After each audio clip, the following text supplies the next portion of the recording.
Yeah. Now you're Hey. Hey, guys. What What's is going up? on?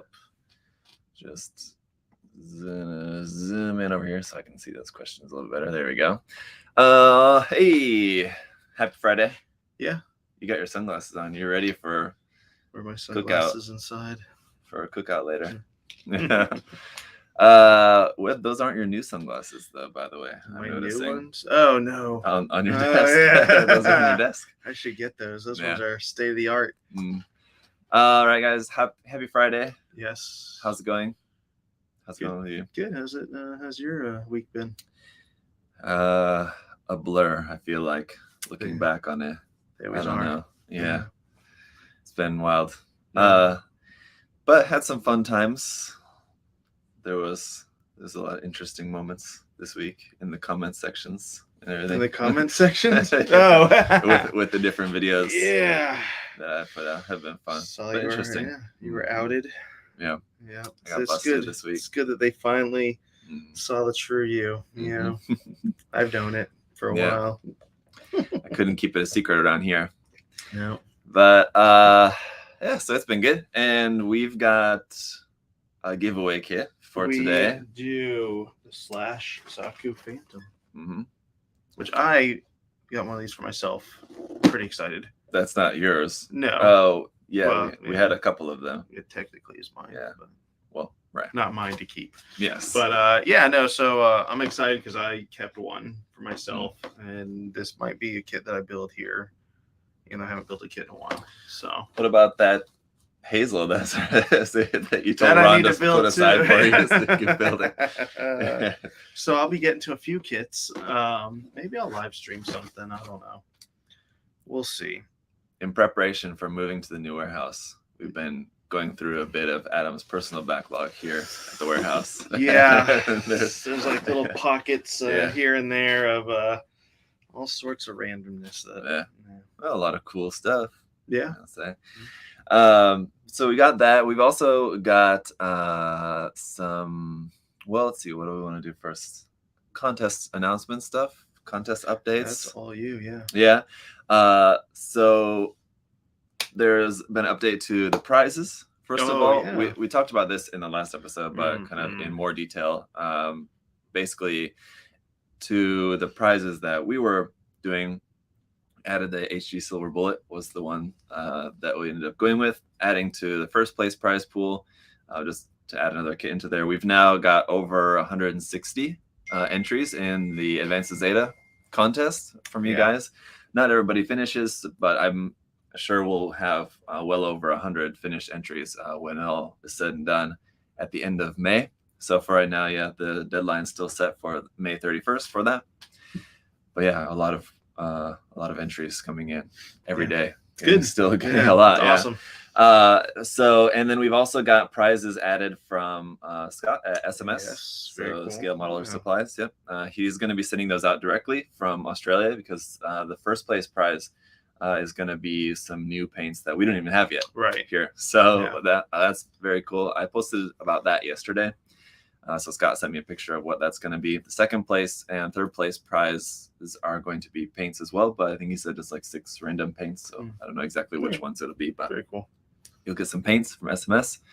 And there's some other prizes that are probably going to be added in as well, which I'll let you guys know when I have them.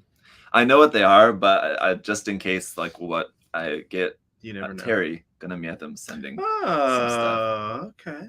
Some art prints, some Advanced Zeta art prints. Right. Yes. So very exciting. Thank you, Terry. Yeah, that's awesome. So Terry asked if we'd like that for the contest. I said, very cool. Absolutely, yeah.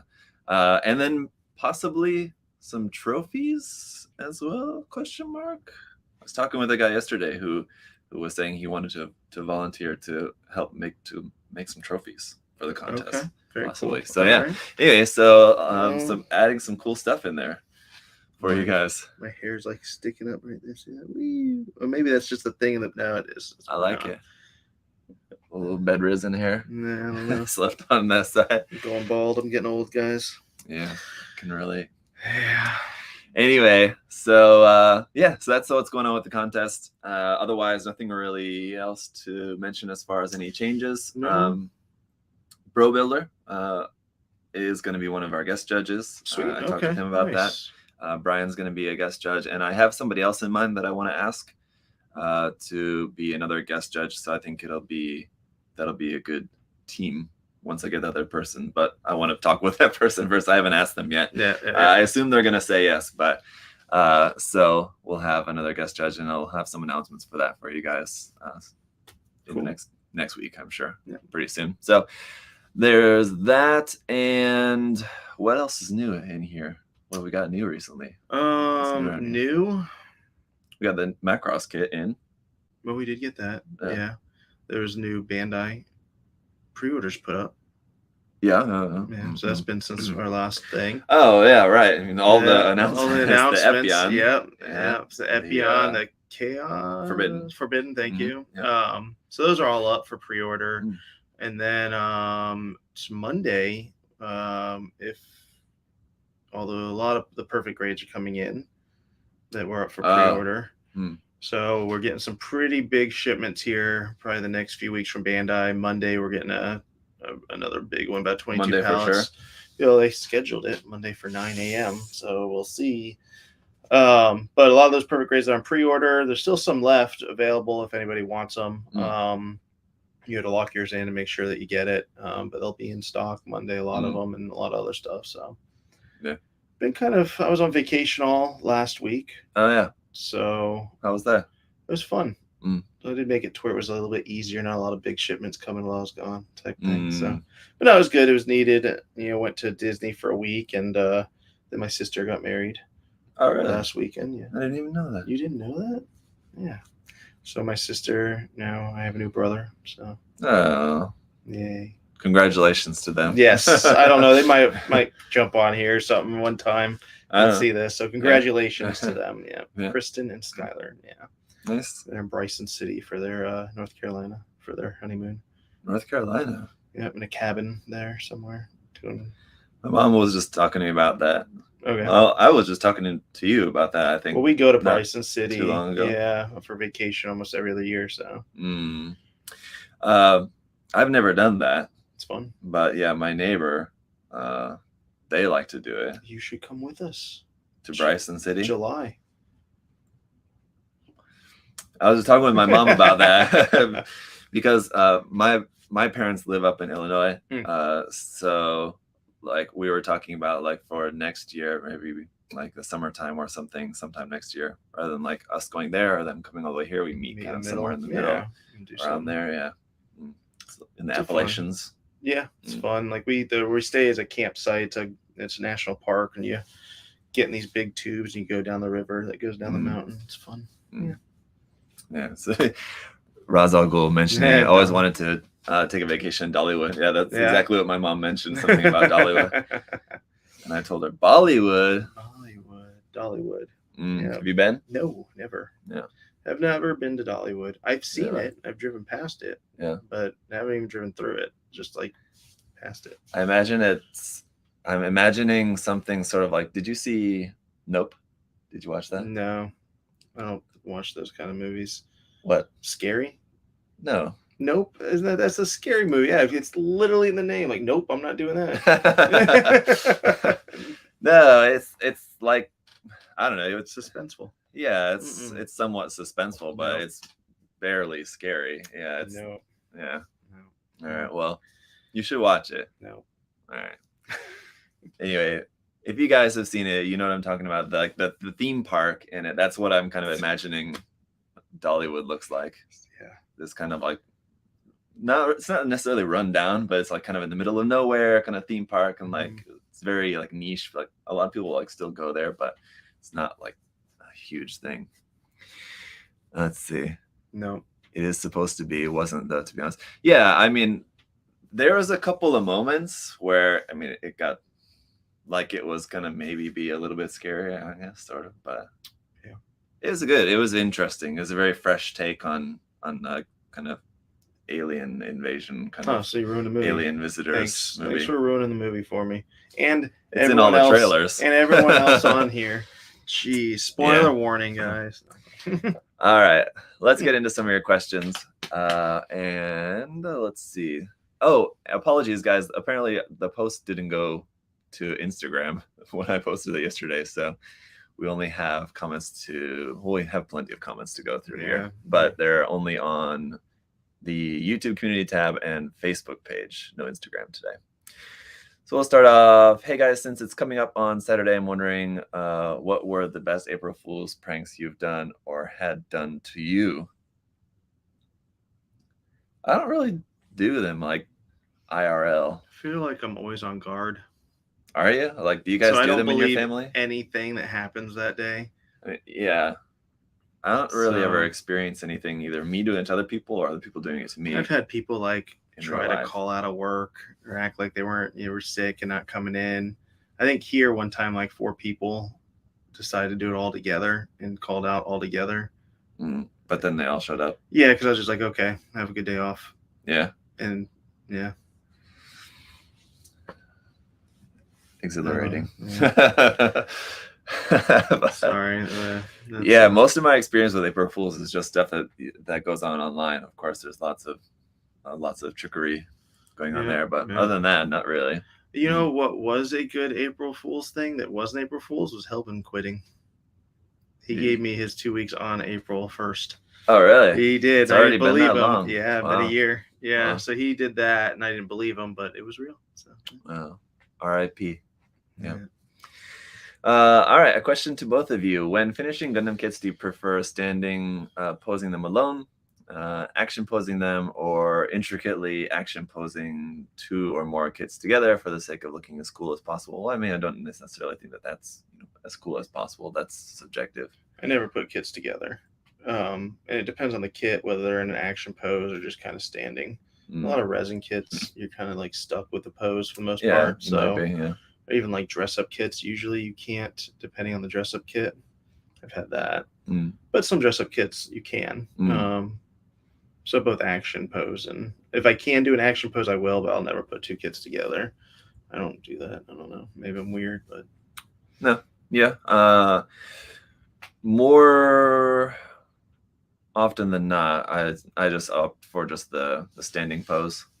But yeah, not always. Sometimes I do an action pose. Yeah, I normally don't. I mean, because if you're talking about building, or if you're talking about posing 2 kits together, then I mean that's a diorama basically, and so you're just asking if I ever make a dioramas, which not really. So I guess. Well, no. I mean, you can just push them together like they're fighting each other, and you're sort of sure. Yeah. Be cool to make. I'm sure people have done this, and I'm sure there's good examples, but making like bookends. Making model kit displays like bookends, so that like if they were together, they look like they're fighting each other, but you just have them on like opposite ends of your book, kind of thing. Yeah, I can see that. I'm sure people have done that before. If you guys know of any, send a link or something. All right, let's see. Have you guys ever considered opening a second location? We talk about this all the time. Yeah, no, because it just costs too much, and logistics around it are just. It's easier to have one store that's attached to our warehouse. So if we sell some, we just run and grab another one, put it on the shelf, versus having to ship stuff to it and then having people in 2 different places. They can't be like 10 minutes away from each other. They literally would have to be. If it was anywhere nearby, it wouldn't be any point to that. Right. So, no. Yeah, logistically, it just kind of wouldn't really make sense. That said, not a physical like second location, but in the past. I don't want to say we, because I haven't, but you have been to different events. Yeah, different conventions and stuff like that. Yeah, we've done that. We obviously during COVID slowed down. We really haven't jumped back into it, but we've done conventions and events and stuff like that. A lot of what we do now is sponsor things that people are doing at events. We've done that a lot lately. For example, Terry, when he went to I forget, it was in Cleveland. Fan Expo. We gave him stuff to do at the Fan Expo and stuff like that. So things like that, but we'll probably, everyone here wants me to do them again, so I'm sure we will.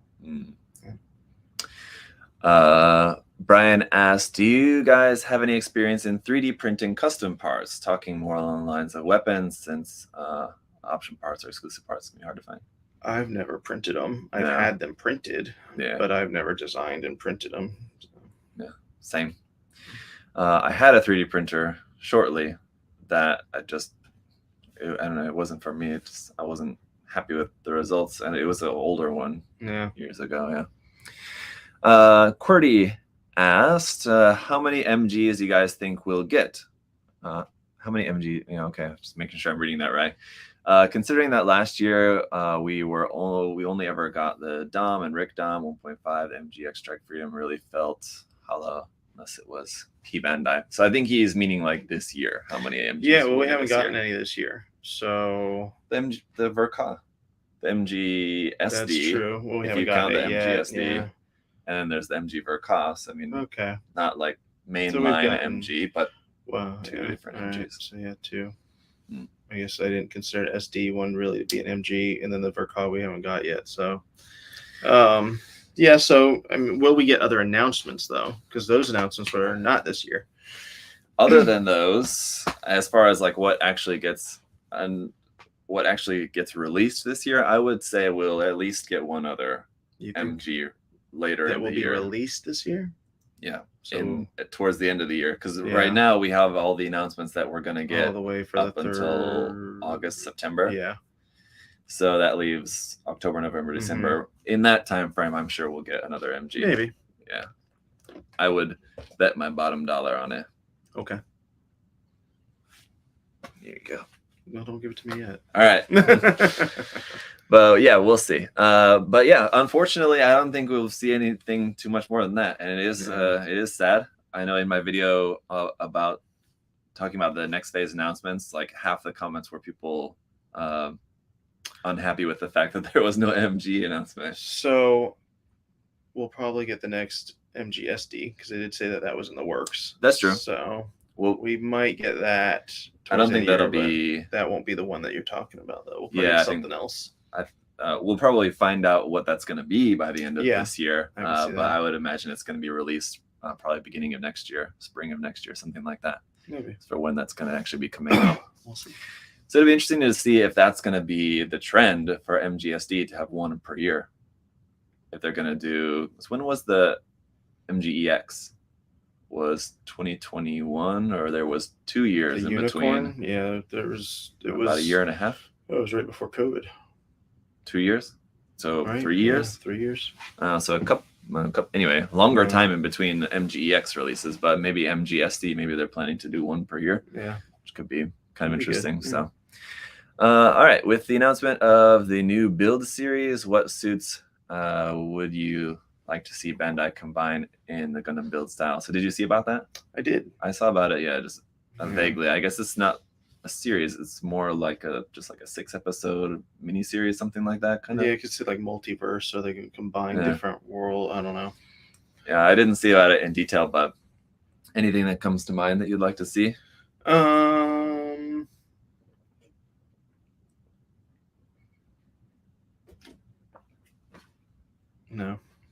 Nothing that comes to mind now. It'd be interesting if they made something based on the Gerozulu, Rosenzulu, one of those, because it'd be cool. Stein would be cool, but that's you can't really perfect that. It's just perfect how it is. They might. I mean, I feel like they haven't done, because like a lot of the mobile suits in there, you're talking about just like variations on different takes on different stuff, and there's like a lot of Seed and 00. I feel like a lot of be cool for another like a Barbados variant type thing, like, something like that. Yeah, because they had that Barbataurus. But that wasn't from anything. That was just that wasn't even in the series. From the battle log. Was it in the battle log anime? I guess so. Didn't watch it. I didn't watch it. Yeah.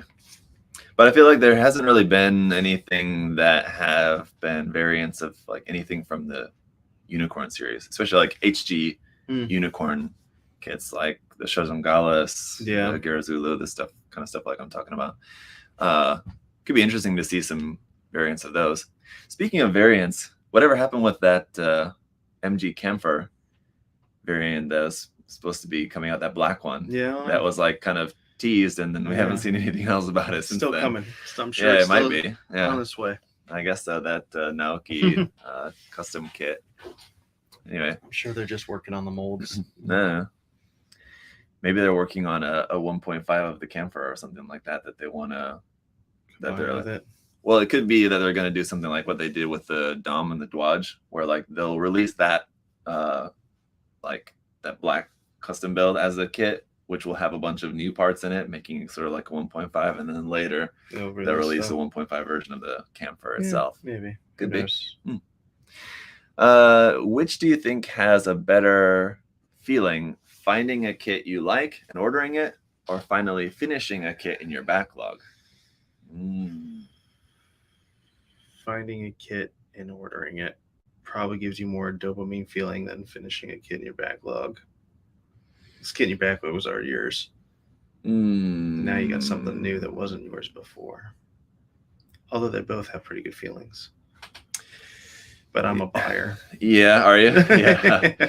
I think the like the ordering it and everything, or just like, ordering a new kit, I don't know, is great, but like it's great for a very short time.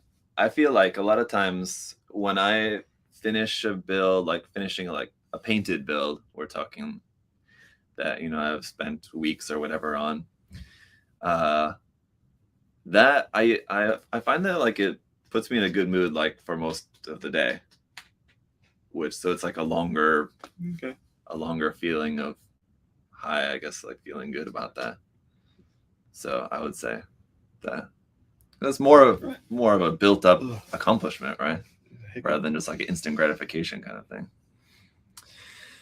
Anyway, what ideas any ideas when semi-older series will be getting kits back, joined into all this once all the build fighters and diverse kits disappeared? So any older series will be getting kits back. So I guess like just reprints of some older series. It depends on what series, but I mean, most of this stuff gets reprinted pretty every so often. Yeah, you could kind of just whatever series it is that you're wanting kits from, you kind of just have to wait its turn. Yeah, everything gets reprinted eventually. Yeah, and not necessarily like what they'll do is like start reprinting some of the age kits, for example, but they won't reprint all the age kits at once. They'll do like little batches, 3 or 4 or 5 age kits, and like this like quarter or whatever. Yeah. And then next quarter they'll do some more of the age kits. So it just kind of goes like that. It's not like you'll get an entire series all reprinted all at once. Yep. Unless it's like the old 1/44 scale like G Gundam kits where there's like just 5 of them. They'll do that like all at once because there's only a few. Or the G Unit kits, the HD G Unit kits was a good example of that a couple of years ago. A year ago, 2 years ago. Apart from modeling, what are the other things you guys like doing? Louise wants to know. What do you like to do other than this? Because I don't really know the answer to that. I don't know. I don't really have too much time for anything else other than family and this. So I was trying to think. I do like I like flying my drone around. Yeah. I like going out and doing things with my family. So there's that. But like another hobby or the other thing that I enjoy. You're a gamer. I do. I play Minecraft a lot. So there's my true nerdism. And Roblox. No Roblox. No Roblox. But I do Minecraft a lot. Like we have a server here, that people can jump on at work that we have, and I guess that's it though. But that's easy for me to get on at night once you put the kids to bed. Otherwise, it's I leave here, hang out with my family, play with my kids. On the weekends, I'm doing things with the kids and stuff. So it's this is my outlet and working here pretty much. Yeah. Right. Yeah, I mean, same. Being a homeowner now. Now that we moved to the U.S., there's always stuff to do like around the house on the weekends. If we're not going out or doing something, then there's always stuff to work on at home, which is something that we didn't have in Korea. We're living in an apartment. There's not anything you have to really do other than just like some like simple cleaning inside. So there's all kind of stuff to do. I wouldn't say that's a hobby, but I mean it's something that takes time. I get my lawnmower fixed. I went to start it up. And it didn't start. And I did like 20 different things that I found online to do, and none of them worked. So I was like, that's all right. Fun. Yeah, I need to mow probably today, actually, when I get home. Speaking of that, it's getting to be warmer now. The grass is kicking into high gear. Yeah. But in the past, I used to love cycling a lot. That like when I first was getting into YouTube, so like going back before I got married. Well, I got married pretty shortly after starting my YouTube channel, but anyway, going back a little bit, that was probably my other main hobby aside from like modeling, was probably cycling. I like that. I need to get a bike. Did you have the whole like suit and everything, and like the little the shoes that the pegs go into this, so you can't? I did have shoes, but interestingly enough, what I really enjoyed as far as like my cycling footwear was I would get Puma racing shoes. Okay. They're for like car racing. Have you ever seen those? Nope. So they're like, the thing with the shoes is that they're like really sleek and like kind of stiff, kind of leather.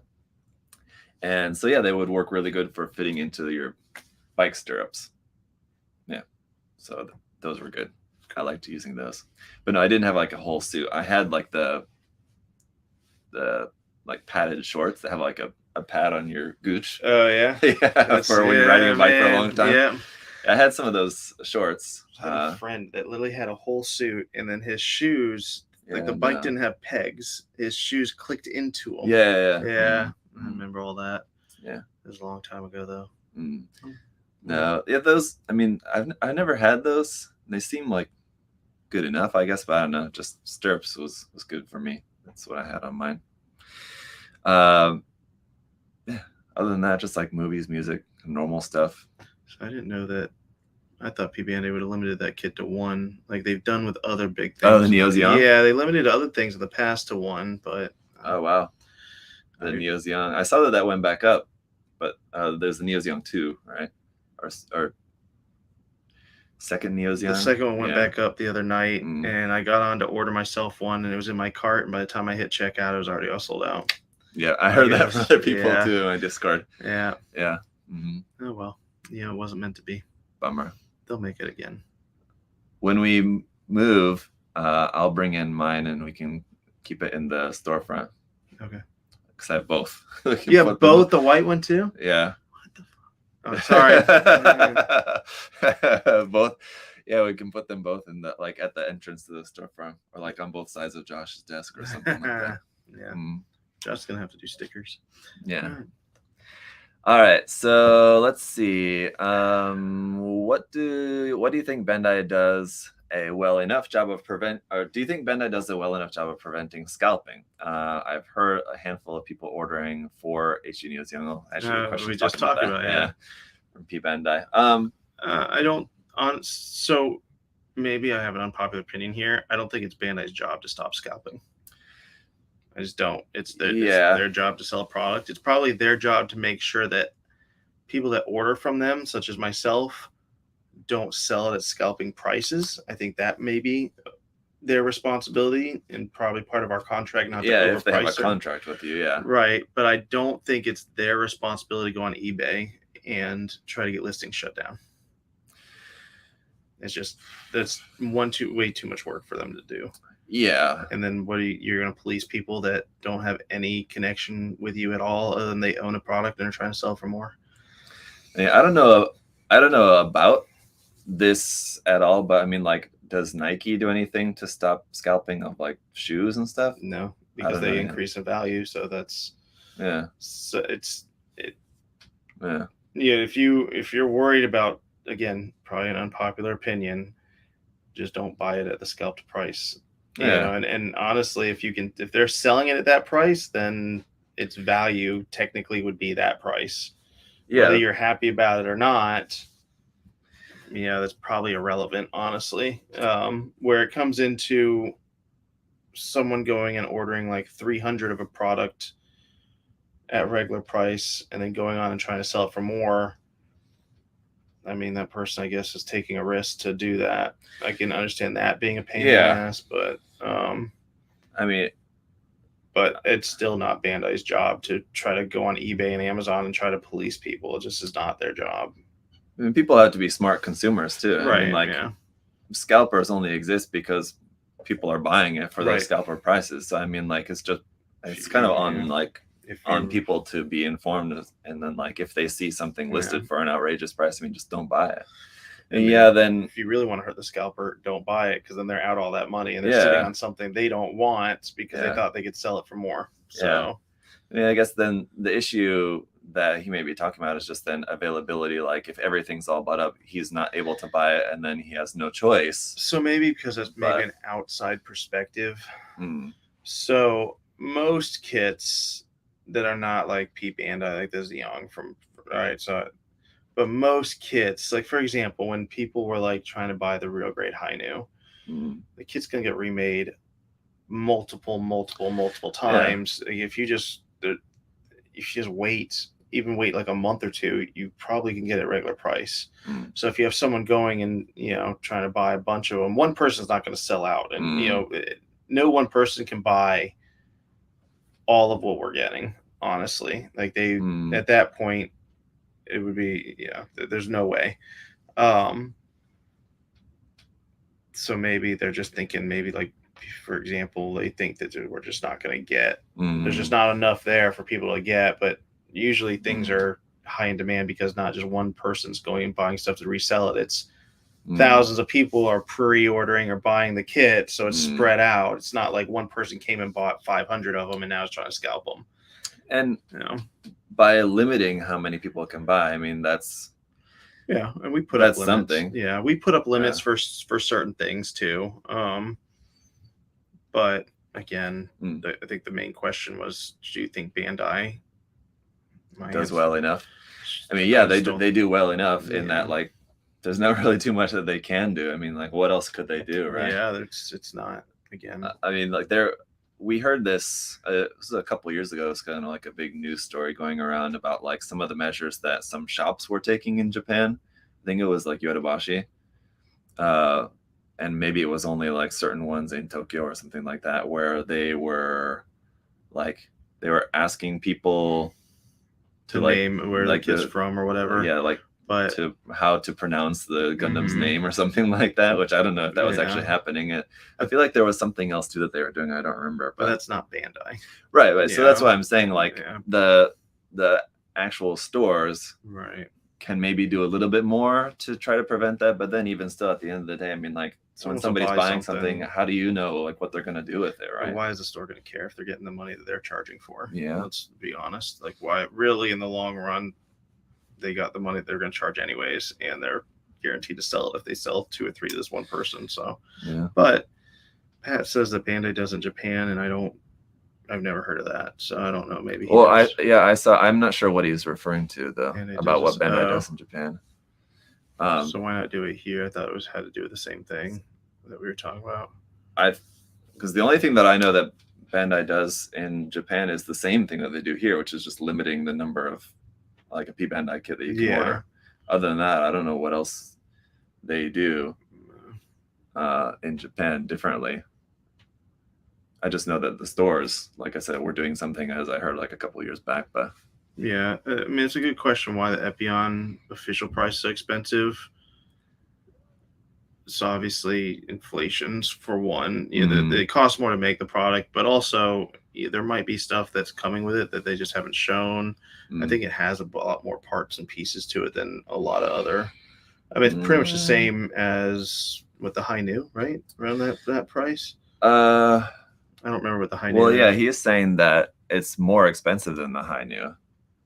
I don't remember. I'd have to go back and look at the prices of it. Oh, you're killing me. Let me look this up. I wouldn't be surprised if it's similarly priced. Yeah. But if it's more than the Hainu, I would be surprised. But I mean, a lot of people if you guys are watching in the US, if you live in the US, you hear about inflation all the time, but inflation is certainly not something that's only affecting the US. Yeah. It's very greatly affecting, a lot of places around the world, Japan included. So it's cheaper than Hainu. Hainu's $59.99. The Epion's $53.99. So he's saying that 4509 and 4620. I don't know. So you got to be careful when you quote yen prices. So what are those random numbers?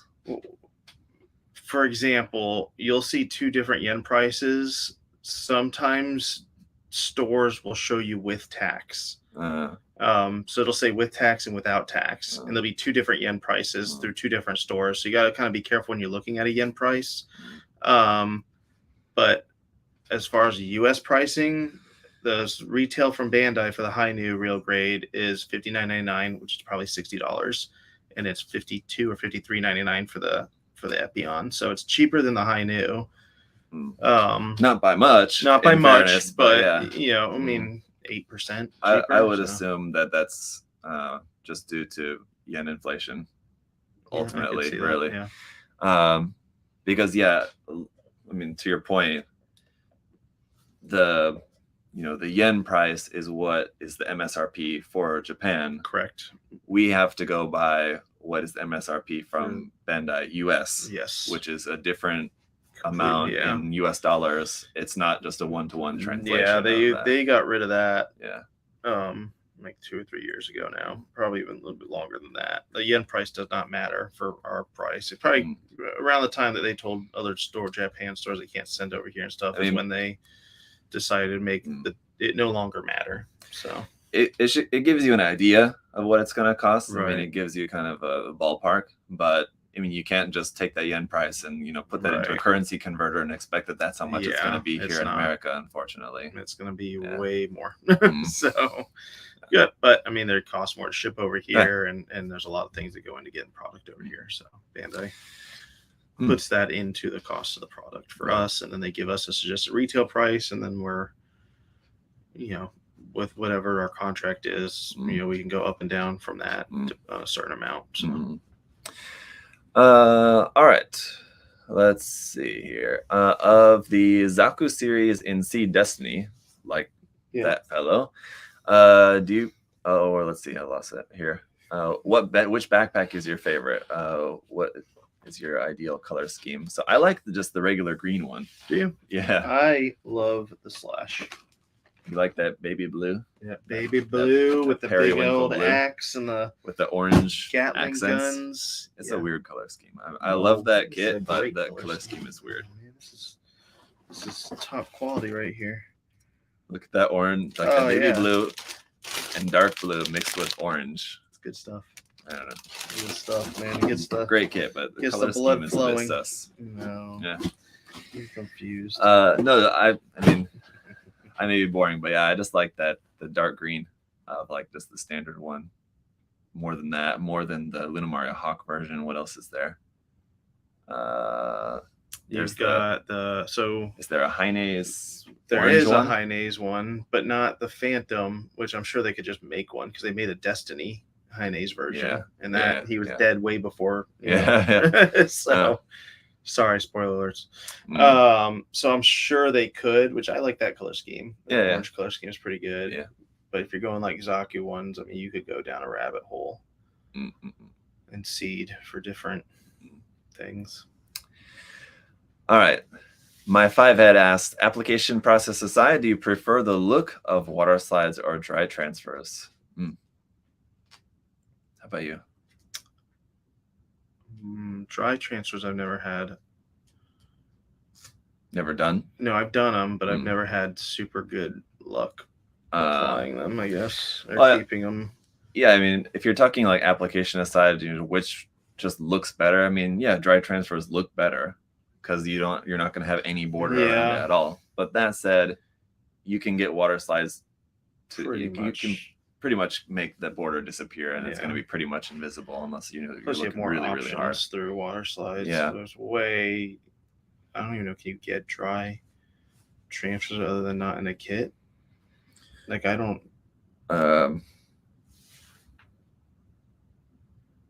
No. Have you ever seen those outside of a kit? Yeah. I'm just trying to think if there's even like military ones for like. I'm sure there is probably for some scale models, maybe.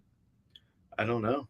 I've I've never seen like just sheets of. I've always had them, and they're not in every kit. They're like in specific ones. Like some of the older master grades, basically that's about it. PGs maybe. Let's see. What has been a model kit that you thought would not be good but surprised you in the end?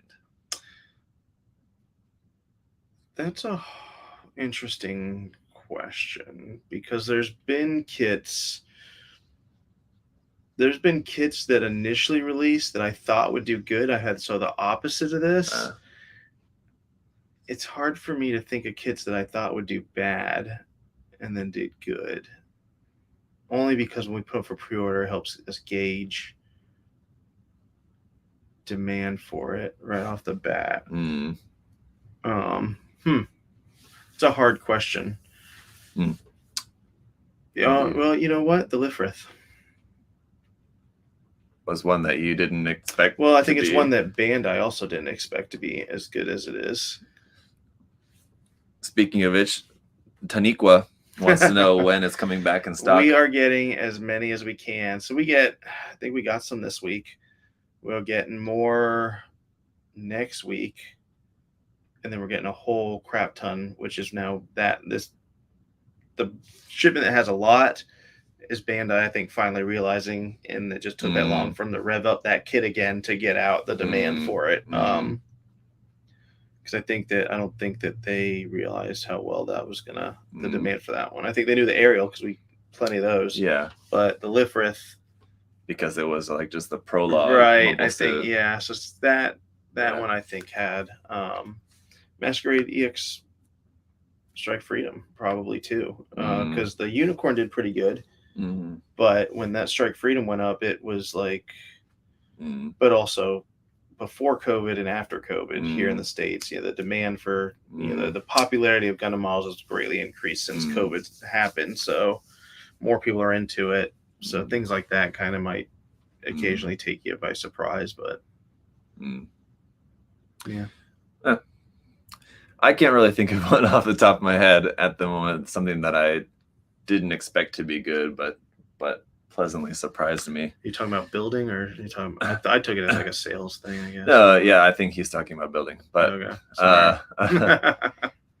I mean, well, just the Nemo, which I just posted the review yesterday for the HGUC Nemo. So I just built that, and it's not that I didn't expect it to be good. It's just that I didn't expect it to be as nice as it was. So I was definitely pleasantly surprised building the HGUC Nemo, like kind of how nice it was. Nice.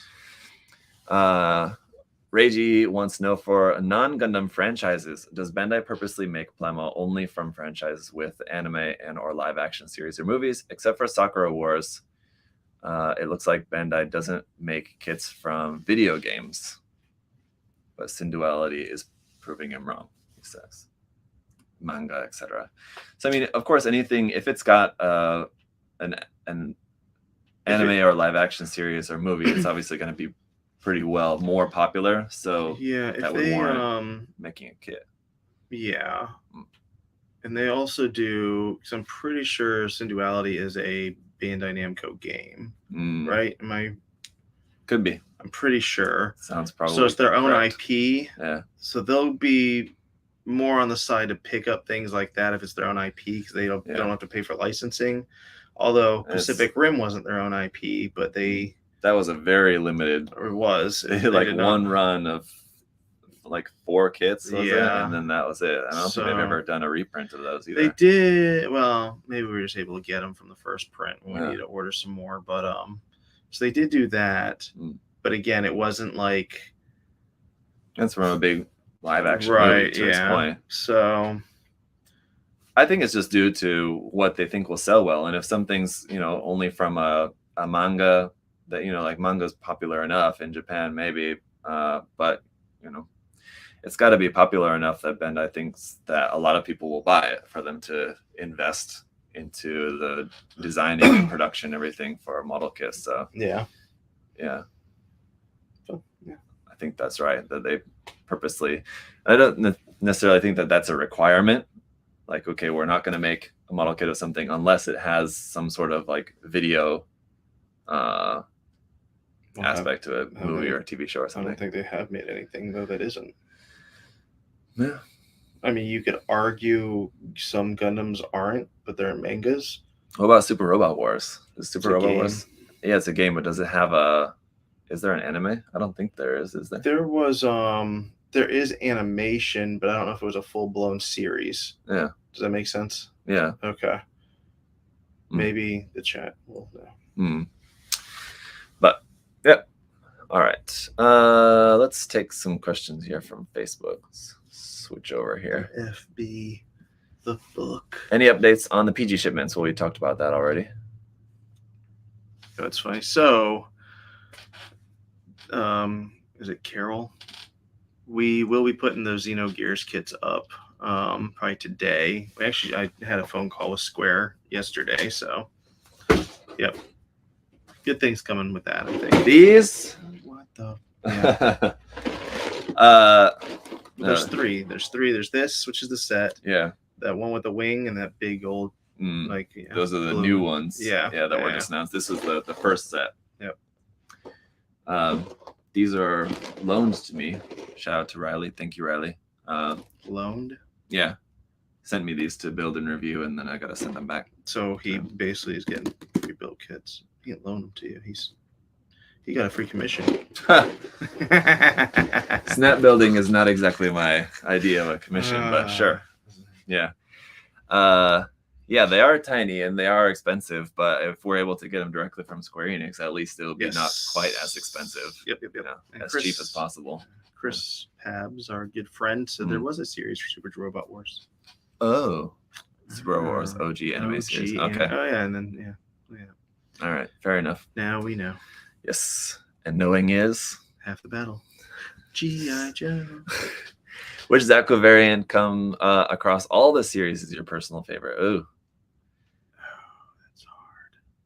I saw an interesting post, and I can't remember who this was by. I think it was on Twitter, talking about the Leo, making the argument that the Leo is more like the Jim of Gundam Wing rather than the Zaku of Gundam Wing. I think just based on the color and the fact that it's like a mono eye. Yeah. You know, it's kind of generally thought of as like a Zaku of Gundam Wing, and also because it's like the bad guy. But design wise, I think somebody was saying that it's a lot more similar to the Jim. I can see that. Yeah, you think so? Yeah, I don't know. 100%. Okay. They use guns on axes, but Zaku's use axes or guns too. So I don't know. I like the Slash a lot. Like I said, it's probably one of my favorite Zaku designs. Zaku Phantom Slash. But if we're talking like, look at me that look. You know what I really like that's dumb because I'm a Seed fan is that medical Zaku. That's pretty cool, yeah. Yeah. I'll give you that. That is pretty cool. I don't remember the name of it, but yeah, it's got like the big old backpack for all the medical. I hope that Bandai will make a new, whether it's an MG like that as well, and I kind of would prefer that, but maybe it'll be an HG, but the Goof Ignited. Yeah. It was a cool, that's not a Zaku variant, but no, but yeah. Similar. Yeah. Hopefully, since they made that, they made the Jin, so hopefully they'll make the Goof Ignited as well. It'd be cool. Yeah. For me, I mean, there's a lot of really great variants. There's a lot of like ones just from mangas and stuff that aren't even. Yeah, I was gonna say MSV. There's a lot of really cool MSV, different Zaku stuff. This is also maybe a bit boring, but just based on the backpack, honestly, mostly the Zaku Mine Layer is such a cool Mine Layer is MG, cool one. just because that backpack is so cool, you know. But that's the great thing about a lot of like the MGs and HG, especially the Origin HG Zakus, is kind of the compatibility. You basically just kind of have just different legs, different backpacks. So you have all these different variants, and it's just like a couple parts. And so like if you just have a few of those kits around, you can kind of make your own completely original variant by just swapping a couple of parts. It's all kind of, it's like the Zaku is like the 30-minute missions of Gundam, kind of like feel like. So it's quite cool. The F.59, that's a cool one from Beginning G, right? Is that where that's from? Interesting, yeah. The purple makes it. I mean, it's like such an extra design already, and the purple is like just another layer on top of that. Yeah. I'm sure Chris likes that. I'm surprised he didn't say that. He went with Shin Matsunaga, which is pretty boring in comparison. Yeah. But I will say I do prefer the Shin Matsunaga one that came out, the P Bandai version that had the 2 spiked shoulders rather than the shoulder shield. I think that was like one of the last of the Ace Pilot Log MG Zakus that came out before they stopped doing that, unfortunately. But didn't Matsunaga die in when they were dropping the colony? Don't know. There's a battle. I thought he did. I don't know. Do not know. I don't know why that came to my head. Sorry. But to Patrick's point about the F2000, I will say the F2, which that is based off of, the F2 is probably my favorite version of. If we're just talking like favorite version of Zaku 2, yeah, the F2 is. Why did you look into my soul? What would be the best starter kit? Maxo wants to know. Starter kit, entry grade, probably. There you go. Yeah, that's literally what Bandai is going for with that. So, they're good kits too. So it's not like you're getting something that's kind of garbage when you first start. They are good kits because they're meant to draw you in and build something nice. And just because it's like cheap and simple doesn't make it a good beginner's kit. Like I wouldn't recommend like one of like the first grade. One of those. Not one color, nothing else.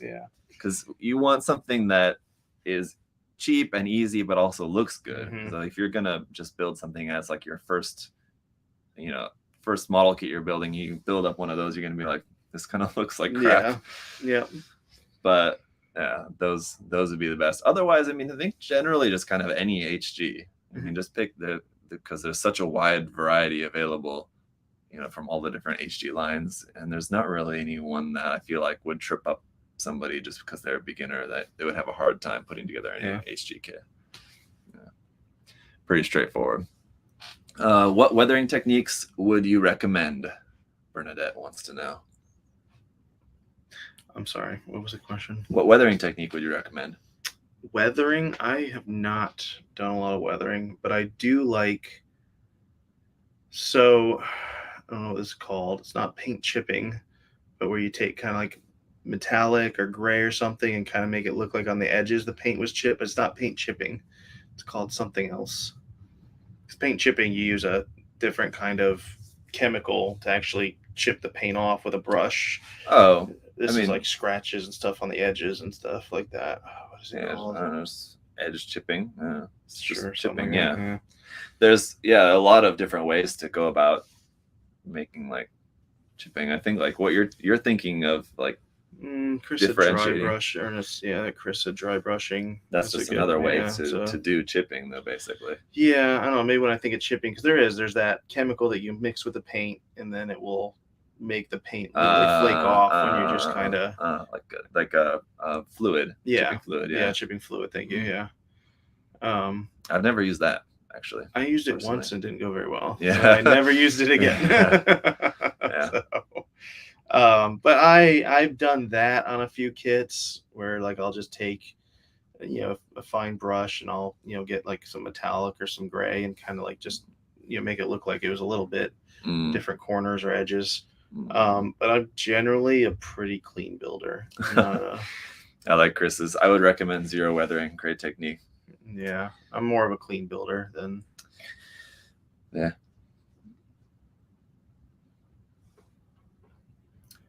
Trying to read the about the Fenrir. Yeah, because we actually had the prototype of that kit now for a year? A long time. It's in our showroom, like in our storefront. You can see it. Yeah, like the 3D printed and painted prototype of that. Yeah. Yeah, but I'm trying to see what he's doing. Like he's talking about the black version, maybe alternate parts, first press version that comes. I think that would be the black version. Yeah. Is he asking? So we're not getting the black version. We are getting the part that has the clear like ring on the back and stuff like that. It does come with that, if that's what he's asking. He says silver long edge. I will say we were talking about this, that the production images for the black version were not very good. I don't know why. But have you seen the images of the purple, like the regular one? It looks so much better. Yeah, we put it for pre-order yesterday, so it was it looks a lot way better. I don't know why the black ones look so bad. Yeah. whoever was in charge of those didn't really do a very good job. But we are getting the first release version. If you pre-order it, you'll be guaranteed to get those kind of clear parts. If you get it kind of after our first batch, it may not. Yeah. So if you want those ones, you definitely pre-order it. Just to Bernadette's question about weathering techniques, what I would also recommend, chipping, of which there's so many different ways to do it. The other thing that I would recommend is just kind of general, like just like a filtering, whether you're doing it like with something like one of these Mr. Weathering color, these guys, which are available in a lot of different colors. So, you can use them depending on whether it's like a space mobile suit or a ground type or a desert type or something like that. There's different colors available. Or whether you want to do like a dot filter using enamel paints, and you just kind of brush it over the whole thing. The reason being, it's I guess it's a weathering technique technically, but it's not like weathering in the way that maybe you're thinking of weathering as like a way to look at, like, it's not a way to make it look like worn or beaten down or anything like that. I think a wash is for that. Yeah, the good thing about that is, because I know like one thing that I see that a lot of people go through when they're kind of just starting painting is that a lot of times the colors that they choose don't exactly mesh quite right. And filtering is a great way to make your colors blend together better. Now, I'm not talking about like actually blending the colors, but I mean, like, if you have two different tones of green, they don't really quite match quite right. But if you put like some of that, like a dark brown wash over it, that will just kind of blend everything, make everything, gives everything that hue. It looks more cohesive. Yeah. So that's a good technique, especially when kind of you're first getting into painting, kind of figuring out how colors work and everything. Can be a good kind of crutch to help you out. So okay. Which resin kit for Gundam adaptations is your favorite? Which resin kit? So I have, and you've seen it down there, the Strike Calamity from a company that's not even around anymore. The Sword of Calamity, you mean? Yeah, Sword Calamity, not Strike Calamity. Sword Calamity. Is that kind of what you guys? Yeah, resin adaptation is your favorite? So that's, I'm assuming that answers I think that he just question. means just either I think resin conversion kit or just kind of resin kits in general. Which resin kit for Gundam adaptation is your favorite? Yeah, that one's my favorite, but I don't. That company's not even around anymore. There's a company called Vicious Products that did a really good job with different dress-up kits. They made kits more look like seed variants, kind of. It's like the Hainu. You get that? Yeah. Right. They look like a seed Hainu kind of thing. There's a lot of really cool Advanced Zeta ones, especially which, like, before like 5 years ago or whatever, once Bandai started making some of the newer Advanced Zeta kits that they've been making, all P Bandai, unfortunately. But before that, and like anything other than just like the couple of Hazel kits and the Haru, and like a couple of kits that Bandai had years ago, there's so many Advanced Zeta just designs that just didn't exist in model kit form unless you went the route of like resin kits. But now a lot of those kits that were resin kits, like the Hazenplay and stuff like that, are available now as plastic kits from Bandai. Through P Bandai, which is awesome. But there's even still a lot of Advanced Zeta designs that don't have plastic model kits yet, but they do have resin kits. On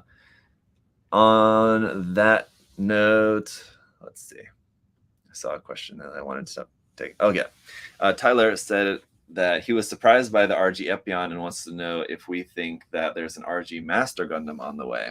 I don't think anytime soon. Yeah, I wouldn't expect it. I would love it, and I'll cross my fingers for it, and I really, really hope that we will, but I don't think that we will. But I don't know. I was surprised by the Ep.59, so maybe I'll be surprised by the Master Gundam. I don't think it'll be the next one by any means. No. They won't do like two enemy type Gundams back to back. I wouldn't expect, but you never know. What was the one before this one? Before this was the Gaogaigar. And then like Gundam wise, Ava would have been the Hainu. Zeong after the Hainu? I don't know. I think the Hainu was after the Zeong. Was it after the Zeong? Yeah. Okay. So they did like the new, then Sazabi, Yeah, and then the Hainu. Were the Sazabi and the Zeong back to back? It's either that or it was Zeong Hainu. Then, or now we gotta look. Let's look at the numbers and then we'll. I'm gonna just look at the order on Dalong here real quick. Let's see. It was. Well, it's not in order. We had the Talgeese and the Sazabi were back to back, so those are both kind of enemy ones. Yeah. And this is the order. Full armor unicorn, crossbone, new. Oh yeah. The Impulse. Yeah. Which I always forget about. Yeah. So I didn't build it, and the Zeong, the TV version wing. Yeah. And then God Gundam. Okay. And then the Hainu and the God. I don't think it really matters. Yeah. But I don't think that we will, but I really hope so. We'll see. Yeah.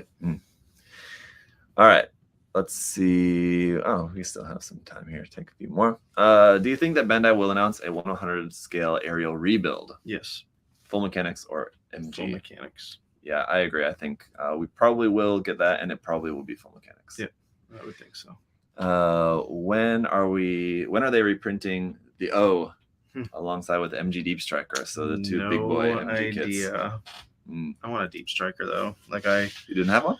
I forget what happened. I was keeping one, but I think one got damaged, and then I didn't care about the box for myself. But then I think they sold the damaged one in the storefront. So then when it came time for me to grab it, it was gone. Yeah, actually, I do. I think I remember you telling me that story now. Yeah.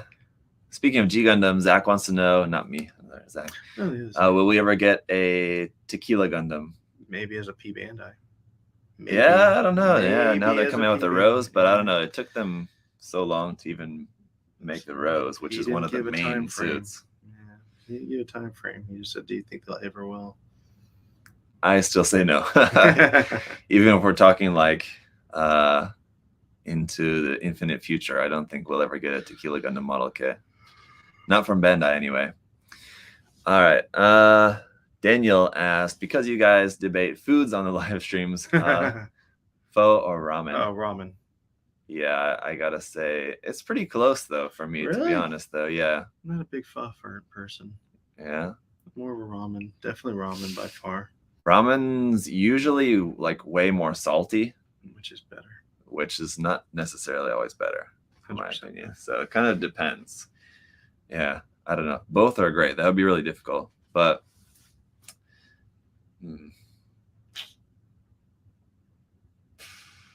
also it really depends on how good the ramen is.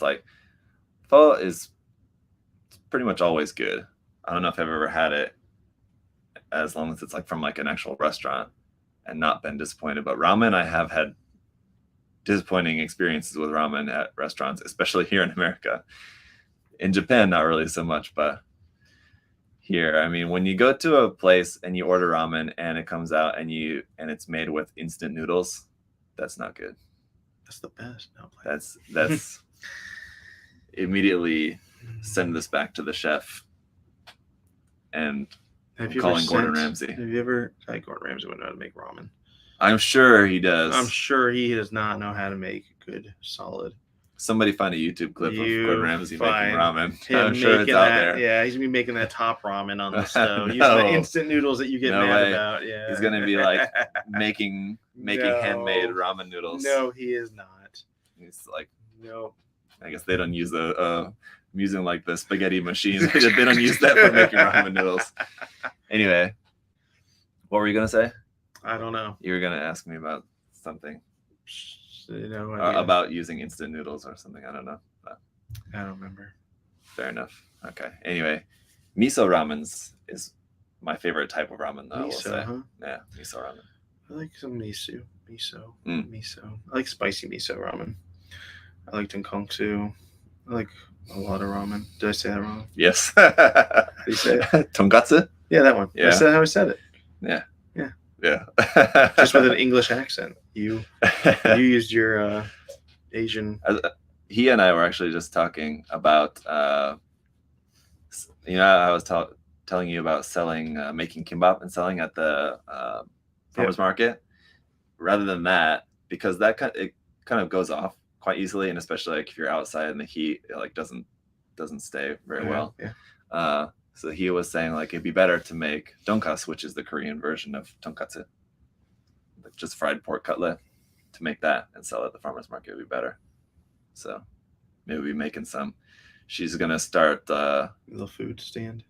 Well, yeah, before that, like making a bunch more. I was like, yeah, just start making a bunch, and because I love eating it. Tonkatsu is super good, so I should bring some in here.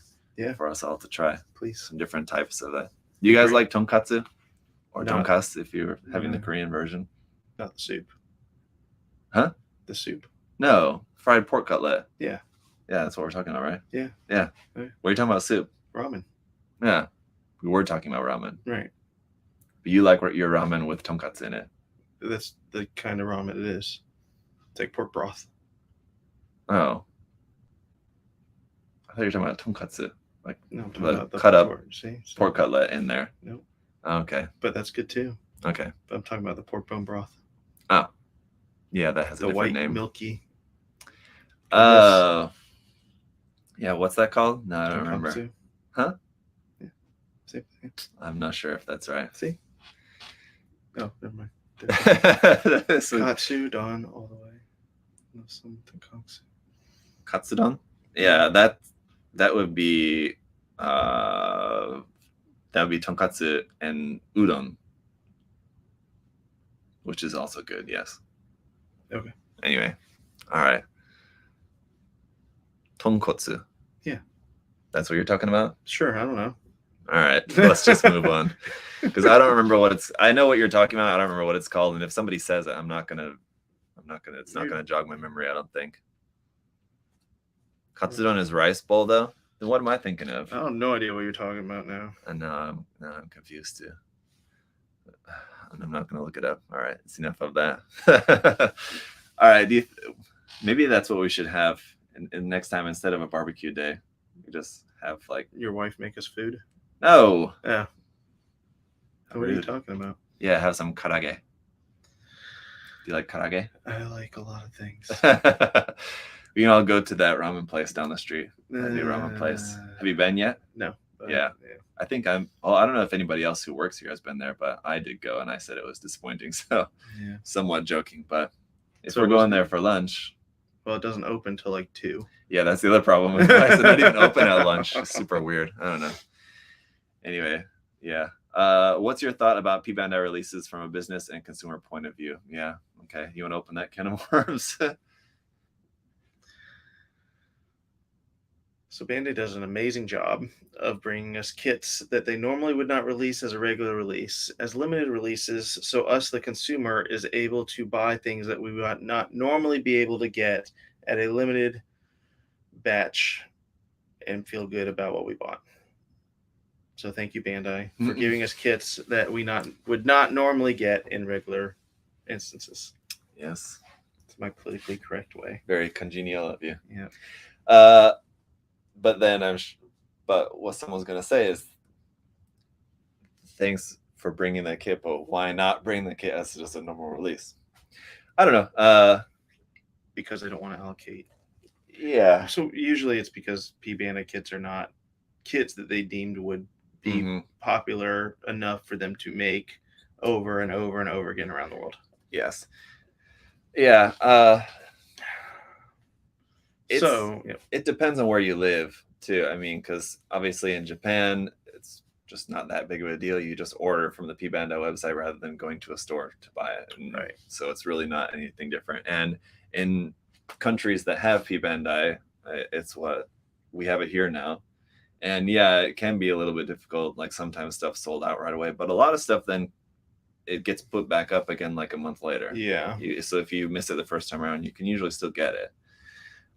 So we have it pretty good here in the US, and the prices are, the same as what it would be if it was a normal release anyway. So I mean, it's not like it's, more expensive.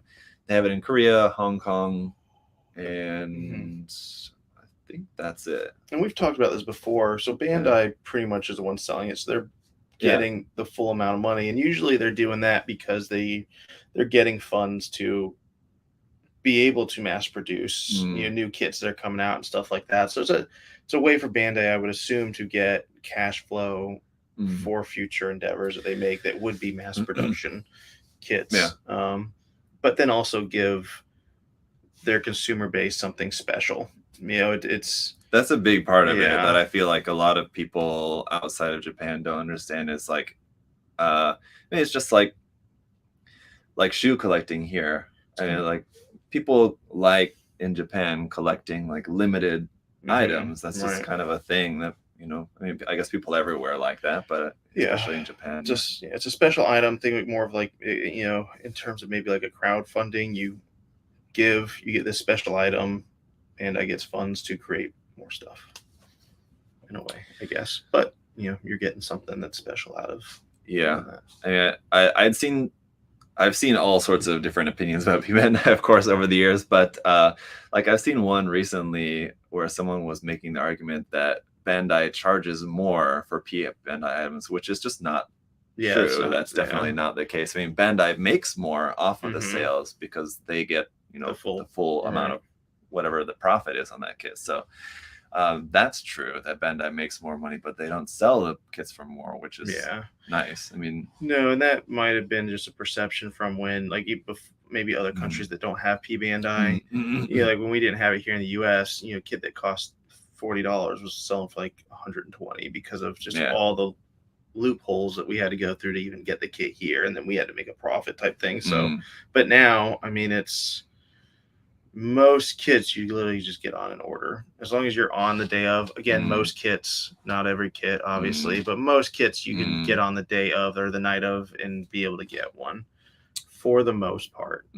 There are obviously outliers where they'll sell out pretty quick, but and again, it depends on where you're at. I mean, there's I named, I think it's like 4 countries out of 190 some that have P-Bandai. So if you live in a country that you're not able to order P-Bandai directly, then you are paying a lot more for it, and they're going to be less number of units available. They're not producing the same amount. So I understand. And I mean, there are certainly a lot of releases that you have to wonder why it was P-Bandai. Like the Rose Gundam is a really good example, I feel like, of, that's like one of the main suits from the series. So it's not like an obscure one that was like some manga only variation of a Gundam like that. It's in like probably dozens of episodes of the series, and it's a completely new mold and stuff like that.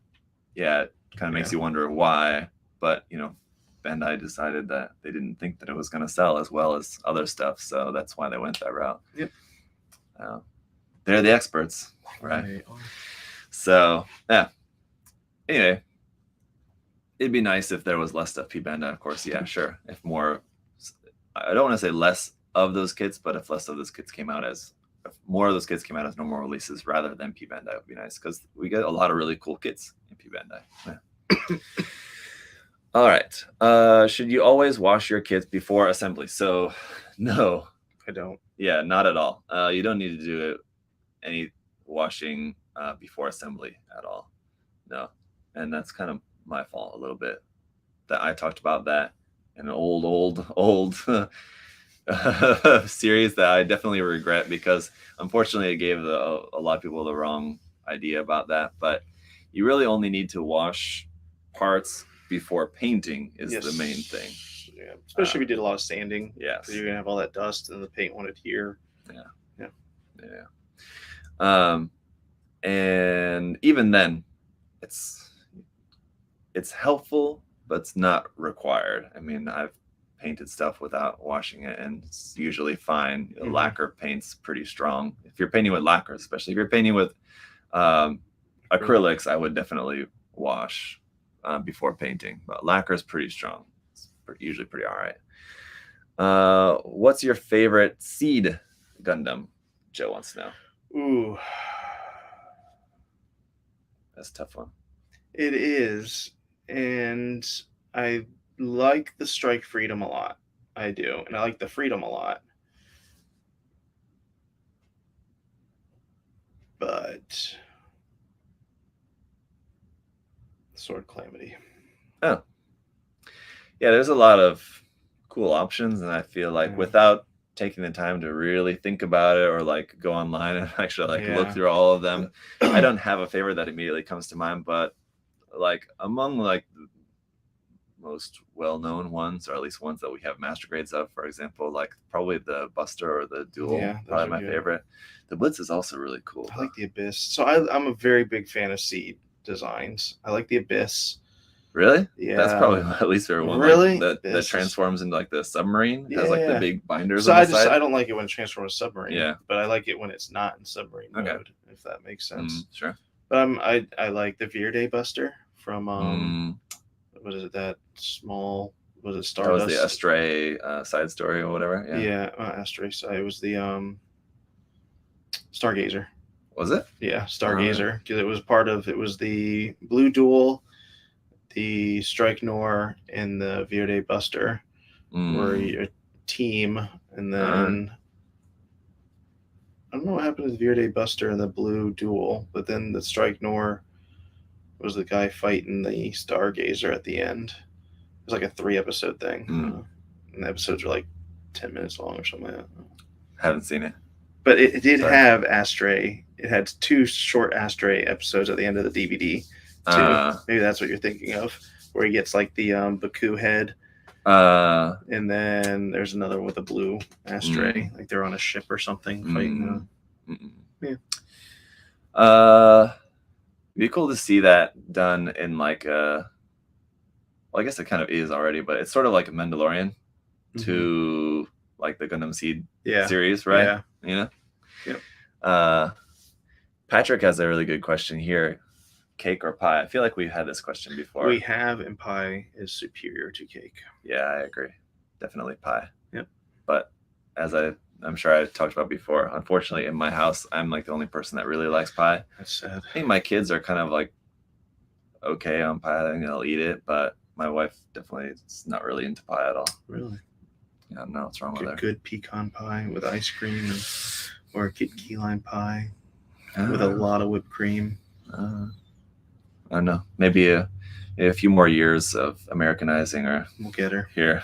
We'll get her. Get her turned on to pie a bit more. But for right now, it's just me. I love pie. We'll have lots of pie at Easter. Yes. Very excited. All right. What would you realistically like to see as the next MGX, and what would be the extreme aspect of it? It's a good question.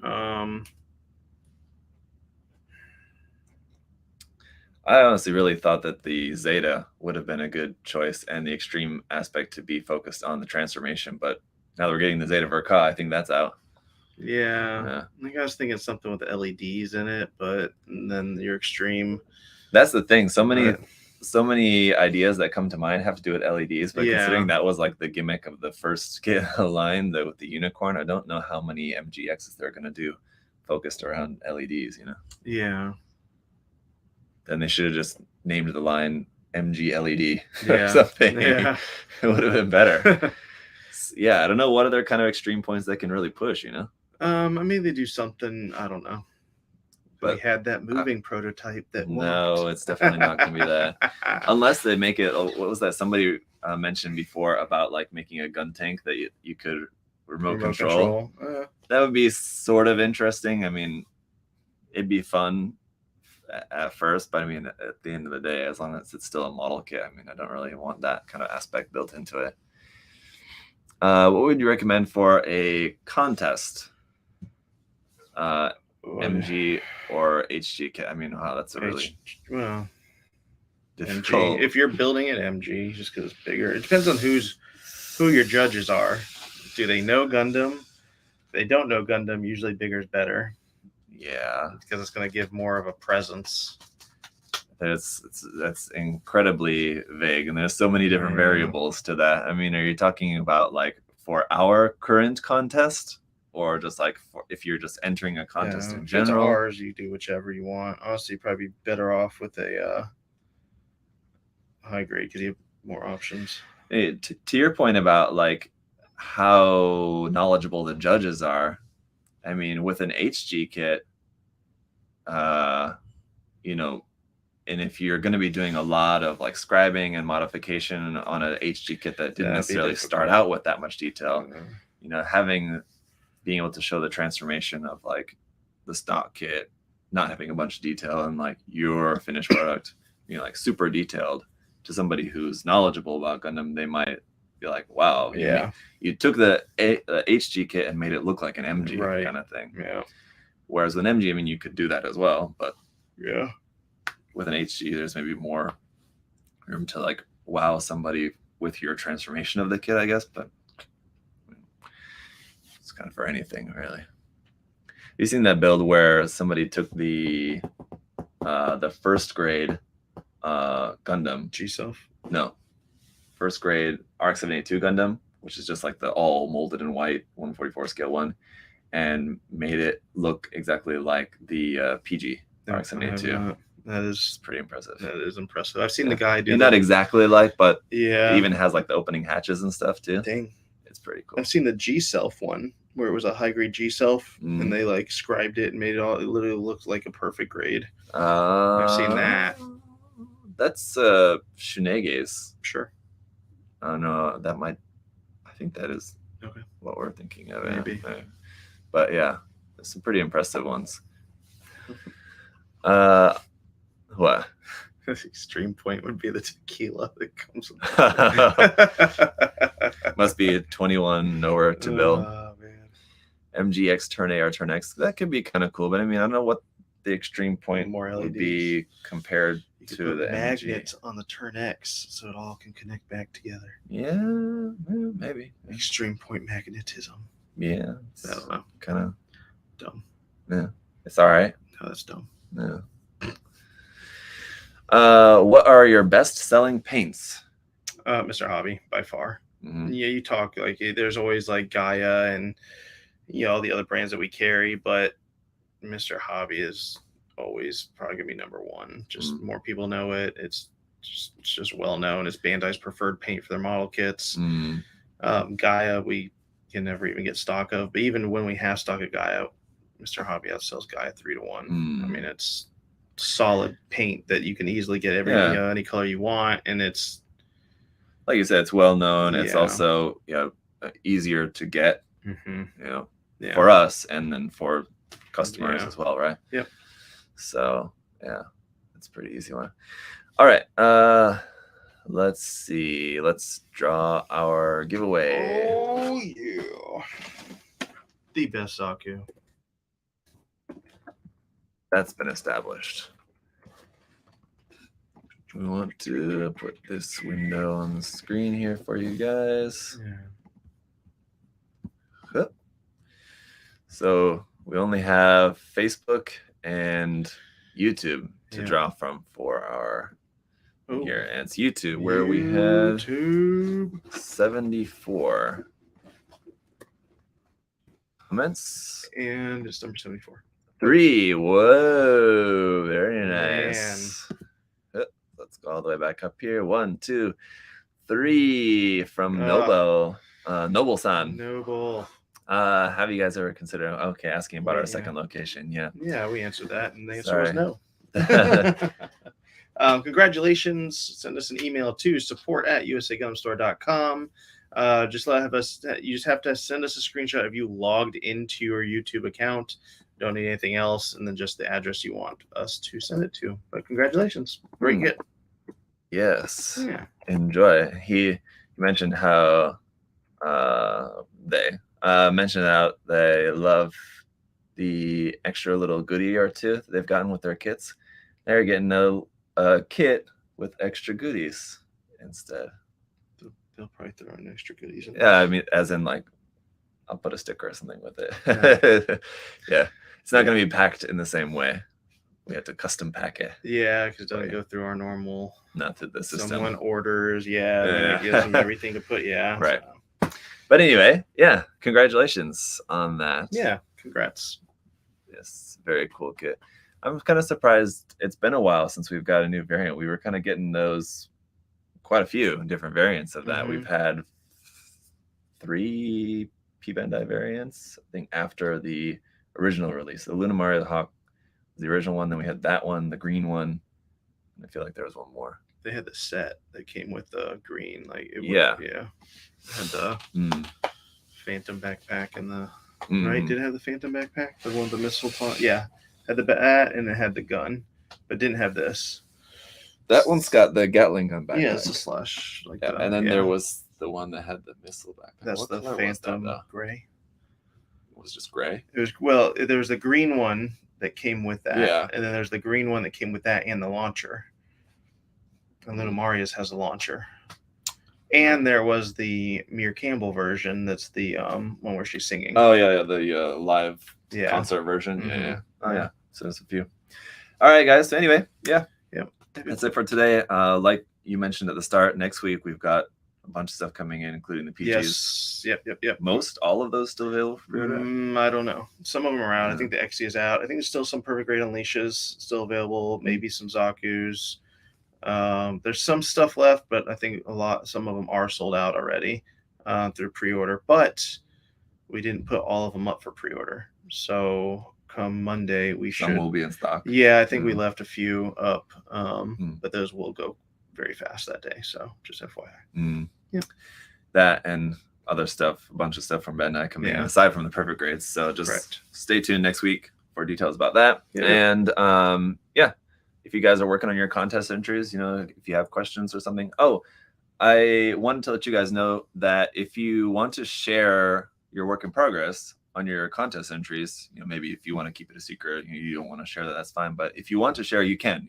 Some contests do that where they don't want you to share photos of like your work in progress, like while the contest is ongoing or something like that. I don't really understand why contests do that, I guess. But if you want to, you can. So people have asked me, can I share my work in progress on social media? So of course, absolutely. Yep. All right, so that's it for today, guys. See you in 2 weeks' time. Bye. Maybe April. Yeah. Dang. Where did this year go? Out the door. Yeah. Bye.